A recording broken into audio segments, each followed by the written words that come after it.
TikTok pulled my other video. No. The one with Dutch The in one his underwear? where we're doing the dolphin. The dolphin challenge. Yeah. But at least you can see that one at John J. and Rich on Instagram. True, we posted that. So crazy. I don't understand. There's so many like crazy, like risque videos on TikTok. And then my son, who's in his underwear, boxer underwear, which look like swim trunks. I'm assuming those are the reasons they get pulled. But here's the difference between the last time it got pulled. Last time I got banned. So far, I'm not banned.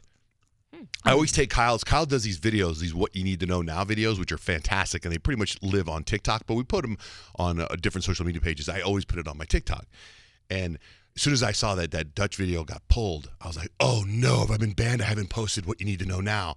So I go to post What You Need to Know Now, and I see the little thing going, it's 10% loaded, 20% loaded, 30%. And for the week, it kept, every time we went to 99% loaded, it would go, bing, can't load, you've been blocked. And it loaded. So I was like, all right. So I'm still on TikTok. I haven't been banned yet, but 2 of my videos have been pulled back to back. And it's such a frustrating thing. I'll show you guys real quick what it looks like to be banned or to have 2 videos pulled. It's you see how it's the community guidelines back to back? Oh, yeah. It's almost like if they don't want you to repeat, let's just say it is Dutch in his underwear, because that's like the one thing that the videos all have in common.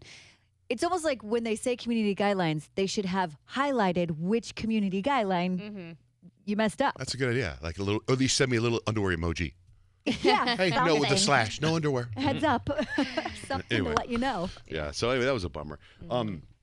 Okay, Kyle. So what happened with your daughter Addison? Oh, God. So yesterday morning, we're here, and I may have disappeared mentally for a moment because I get a text from Scott, and he goes, so this happened this morning, and it's a picture of my daughter's hair, like a big clump. So Addie decided to give herself a preschool haircut. Not preschool, but before school haircut. And I went back to like the security camera just to see exactly what happened. And she strolls into her room with scissors, kind of looks around, and then just goes in her mirror and snips and snips and keeps snipping for like 8 minutes. And I'm like, oh my gosh. And the hair clumps just keep falling to the ground. And she kind of looks at them. And I'm like, I have got to get to the bottom of this. I don't know exactly how bad the problem is. The picture Scott sent me is a little like, you can't really it tell. It looks like she legit just gave herself a side mullet. Like, truly.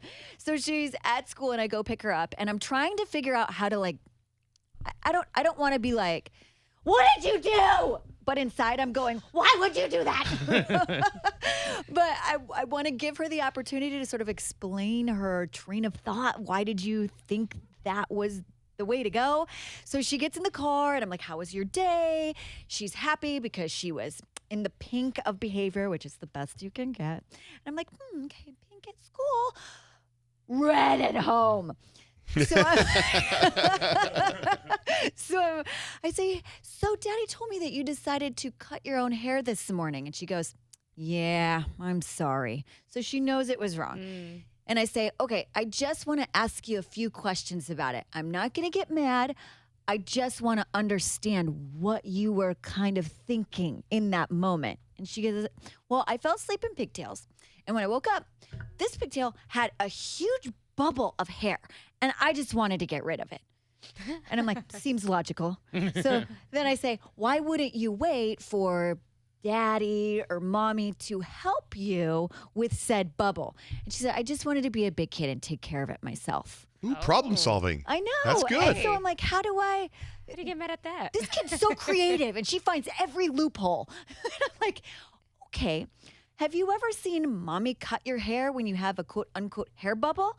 And she said, no, but you have cut my hair because I'm the one that gives her hair trims. And I say, okay, the difference is Mommy cuts this tiny little bit off the bottom, not off the top. And I said, that takes a really long time for your hair to grow back. She goes, don't worry about it. It'll be back in about a month. A month? Oh, no, sister. Guess how long it took you to grow your hair out? Your whole life.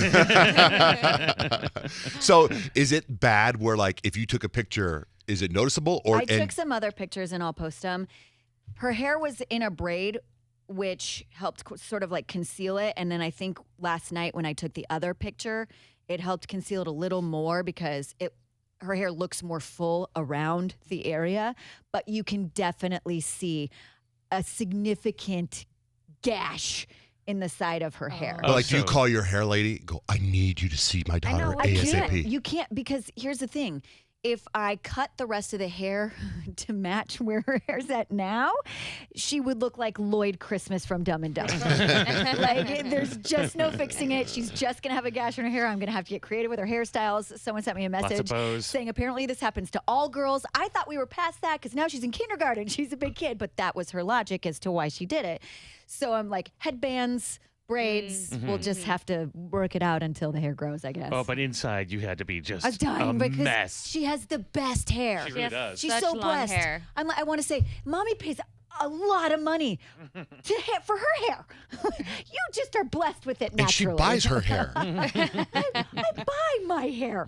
People- You don't have to. Yeah. And so I almost wanted to like gather up the pieces and make a tiny little wig out of it. You know, like see if I could clip in the other pieces of her hair. But it just is what it is at this point. Well, to me, it's funny because as hearing your story as a parent, what we're going through is like problem solving. You know, a lot of kids come home, like, my one son comes home and he's like, lost my retainer. Well, where is it? I don't know. Well, you better find it. Yes. Another kid comes home, my phone's not working anymore. Well, what do you mean? How long? Like 3 days. Well, figure that. Like, what are you talking about? Like, well, call people, download apps. Does it need what do you call it? An update? Oh, I don't know. Like, problem solve. You got to problem solve. And your daughter at 5 years old is doing more than my kids are doing at 16 and 17. Just maybe not in the right way. But sure, that's trying. a really good way of looking at it. Like my son the other day, Kev, he was like, Dad, can you put on the Trailblazers game? I go, the remote is right there. Because, I don't know how to work this stupid remote. I go, well, then when the guy was here teaching us how to use the remote, nobody, I was like, hey, the guy teaches here how to use the remote. Like, we can figure it out. Now figure it out. I know. Like, your daughter is light years ahead of my She's teenagers. got this world wired. Just life, right?